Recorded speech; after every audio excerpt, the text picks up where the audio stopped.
Hello, it's Willie from the Ozarks, and we're ready for our February the 16th lesson in A Course in Miracles workbook for students. Lesson 47 from the original edition.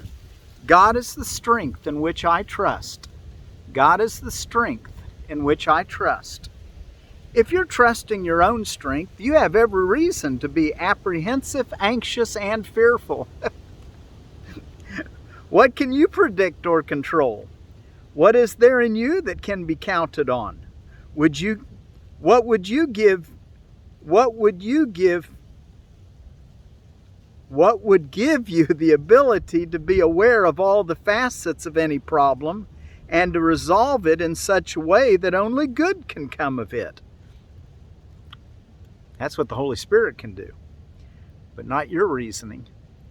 What would give you the ability to be aware of all the facets of any problem and to resolve it in such a way that only good can come of it?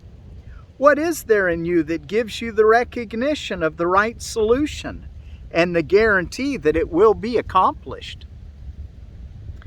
Of yourself, you can do none of these things. To believe that you can is to put your trust where trust is unwarranted, and to justify fear, anxiety, depression, anger, and sorrow. Who can put his faith in weakness and feel safe? Yet who can put his faith in strength and feel weak? God is your safety in every circumstance. God is your safety in every circumstance. His voice speaks for him in all situations and in every aspect of all situations, telling you exactly what to do to call upon his strength and his protection. There are no exceptions because God has no exceptions. And the voice which speaks for him thinks as he does. The Holy Spirit thinks as God does. The voice that speaks for God. Here in this illusion. Today we try to reach past your own weakness to the source of real strength. Four 5-minute practice periods are necessary today, and longer and more frequent ones are urged. Okay, 4 5-minute practice periods are, required? And, he says necessary today, and longer and more frequent ones are urged. So you can do more than 4, and they can be more than 5 minutes. Close your eyes and begin as usual by repeating today's idea. Then spend a minute or two in searching for situations in your life which you have invested with fear, dismissing each one as you tell yourself, God is the strength in which I trust. So you're going to search for a couple minutes looking for thoughts that you have a little anxiety around, a little foreboding, a little fear. And you're going to remind yourself, hey, God is my strength. God is the strength in which I trust. And remember yesterday when we were told that to practice forgiveness towards anyone that you didn't like would be an acceptable, that's how you can know you haven't forgiven them, because you won't like them. Well, here's a little more subtle way of even looking at that. You know, you might think to yourself, well, I don't really dislike anyone. But what about their behavior? Are there things they do that you dislike? Because really that's associated with them. So we want to get really subtle on this and look at anything that causes us to lose our joy, to lose our peace, is a suitable subject for forgiveness, is my point. Same thing on this. When you're looking for fear thoughts, things that just makes you even feel maybe all you're going to detect is a little bit of I just don't like that.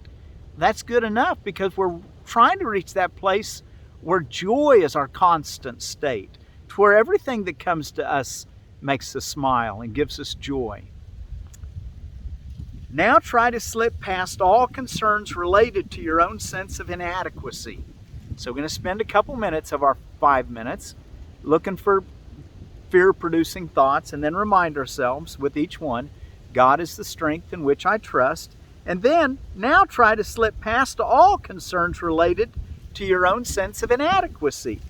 It is obvious that any situation that causes you concern is associated with feelings of inadequacy, since otherwise you would believe that you could deal with the situation successfully. It is not by trusting yourself that you will gain confidence, but the strength of God in you is successful in all things. Not by trusting yourself, but learning to trust God in all things. God is my strength. God is the strength in which I trust. The recognition of your own frailty is a necessary step in the correction of your errors, but it is hardly a sufficient one in giving you the confidence which you need and to which you are entitled. You must also gain an awareness that your confidence in your real strength is fully justified in every respect and in all circumstances. Let's look at that paragraph again. The recognition of your own frailty is a necessary step in the correction of your errors, but it is hardly a sufficient one in giving you the confidence which you need, to which you are entitled. You must also gain an awareness that your confidence in your real strength is fully justified in every respect and in all circumstances. In all respects and in all circumstances, you can rely on the strength of God in you. In the latter phase of the practice period, try to reach down into your mind to a place of real safety. You will recognize that you have reached it if you feel a sense of deep peace, however briefly. Let go all the trivial things that churn and bubble on the surface of your mind and reach down and below them to the kingdom of heaven. He's wanting us to slip effortlessly, quietly by the ego and come into that place where we're completely open-minded and sitting in the peace of God, allowing Him to be the love around us that shields us and protects us and guides us and strengthens us. God is the strength in which I trust. There is a place in you where there is perfect peace. There is a place in you where nothing is impossible. There is a place in you where the strength of God abides. Repeat the idea for today often. Use it as your answer to any disturbance. Remember that peace is your right because you are giving your trust to the strength of God. Peace is your right because you're giving your trust to the strength of God. God is the strength in which I trust. All right, let's go look at our text reading. We're ready for chapter 13, From Perception to Knowledge. As you're turning there, if you'd like to follow along with me as we read the first page or so, let me tell you about another pole bean that I really like to grow every year, and it's the Kentucky Wonder pole bean. And I'm reading to you out of the Seed Savers Exchange. This is a pretty common one that you can get at a lot of, you'll see the Kentucky Wonder is a pretty common variety if you're not going to buy seeds from Seed Savers Exchange or Baker's Creek or some other specialty seed catalog. You can usually get these, and they're an heirloom regardless of where you buy them. If they say Kentucky Wonder pole bean, well, they're an heirloom. All right. This bean was first marketed in 1864 as Texas pole. A Texas pole bean is originally called. Then renamed and introduced in 1877 as Kentucky Wonder by James J.H. Gregory and Sons. Vigorous 5 to 7 foot tall plants yield clusters of 7 to 10 inch stringless pods. Great flavor and an all-time favorite. It's a pole habit and it's a snap bean, and it says it's 58 to 64 day maturing. So there's your Kentucky Wonder pole bean. All right, let's take a look now at our reading. Introduction, From Perception to Knowledge, chapter 13. All therapy is released from the past. All therapy is released from the past. That is why the Holy Spirit is the only therapist. He teaches that the past does not exist, a fact that belongs to the sphere of knowledge, and which therefore no one in the world knows. It would indeed be impossible to be in the world with this knowledge. For the mind that knows this unequivocally knows also that it dwells in eternity and utilizes no perception at all. Wow. The Holy Spirit teaches that the past does not exist, a fact which belongs to the sphere of knowledge. All therapies release from the past. For the mind that knows this unequivocally knows also that it dwells in eternity and utilizes no perception at all. That the past does not exist. It therefore does not consider where it is, because the concept where does not mean anything to it. It knows that it is everywhere, just as it has everything and forever. Isn't that beautiful? The very real difference between perception and knowledge becomes quite apparent if you consider this. There is nothing partial about knowledge. Every aspect is whole, and therefore no aspect is separate. You are an aspect of knowledge being in the mind of God who knows you. All knowledge must be yours, for in you is all knowledge. Perception at its loftiest is never complete. Even the perception of the Holy Spirit, as perfect as perception can be, is without meaning in heaven. Perception can reach everywhere under His guidance, for the vision of Christ beholds everything in light. Yet no perception, however holy, will last forever. Okay, what an introduction from perception to knowledge. Let's go ahead and read a couple, three, maybe 2 or 3 more paragraphs. I don't like to say one more paragraph and then read 2 more like I did yesterday or the day before. And I'll try not to do that, but let's just see how far we can get. Let's read at least 2 or 3 paragraphs. And under the next section, the role of healing. And what I try to do, I need to get about a little over a page, about a page and a quarter done every day, and we'll easily get completed this year.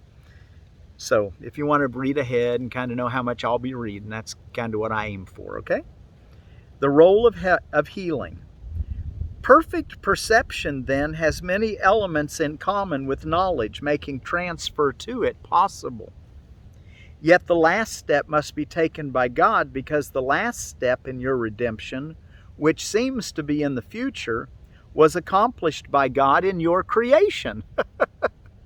Wow, what a mind bender, huh? So what it seems to be in the future, but it was actually accomplished by God in our creation. We're always safe. We're always safe at home. Remember what we read yesterday? Can we find that real quick? He says here, the last paragraph we read yesterday, you dwell not here but in eternity. You travel but in dreams while safe at home. Perfect perception, then, has many elements in common with knowledge, making transfer to it possible.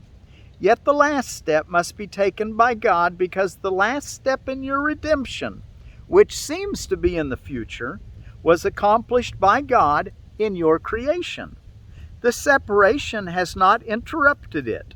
Creation cannot be interrupted. The separation is merely a faulty formulation of reality with no effect at all. The separation is merely a faulty formulation of reality with no effect at all. Wow. The miracle without a function in heaven is needful here. The miracle, what's it do? It restores the faulty perception that we're perceiving. The separation is merely a faulty formulation of reality with no effect at all. The miracle without a function in heaven is needful here. Aspects of reality can still be seen, and they will replace aspects of unreality. Aspects of reality can be seen in everything and everywhere, yet only God can gather them together by crowning them as one with the final gift of eternity. Apart from the Father and the Son, Apart from the Father and the Son, the Holy Spirit has no function. He is not separate from either, being in the mind of both and knowing that mind is one. He is a thought of God, and God has given him to you because he has no thoughts he does not share. His message speaks of timelessness in time, and that is why Christ's vision looks on everything with love. Yet even Christ's vision is not his reality. The golden aspect of reality, which springs to light under his loving gaze, are partial glimpses of the heaven that lies beyond them. In paragraph 5, this is the miracle of creation, that it is one forever. Every miracle you offer to the Son of God is but the true perception of one aspect of the whole. Though every aspect is the whole, you cannot know this until you see that every aspect is the same, perceived in the same light, and therefore one. Everyone seen without the past thus brings you nearer to the end of time, by bringing healed and healing sight into the darkness and enabling the world to see. Let's read that sentence again. Everyone seen without the past thus brings you nearer to the end of time, bringing healed and healing sight into the darkness and enabling the world to see. For light must come into the darkened world to make Christ's vision possible even here. Help him to give his gift of light to all who think they wander in the darkness, and let him gather them into his quiet sight that makes them one. They are all the same, all beautiful and equal in their holiness. We'll save that paragraph till tomorrow. We'll be ready for paragraph 6 that starts off, they are all the same, all beautiful and equal in their holiness. When we don't bring the past with them. Remember our born-again experience? What was it again? We learned about it a few days ago. Let me read it again. In paragraph 47 of the last chapter, to be born again is to let the past go and look without condemnation upon the present. Okay, and as we do that, a beautiful world will come forth and everyone will become beautiful. That's why we're looking at our thoughts deeply inside, and we're trying to find the ones that arouse some kind of anxiety or difficulty, and we're letting them go. And today we're letting them go with the thought, God is the strength in which I trust. So be sure to do your 4 or 5 minutes or more quiet extended periods today, as well as throughout the day. Often tell yourself, God is the strength in which I trust.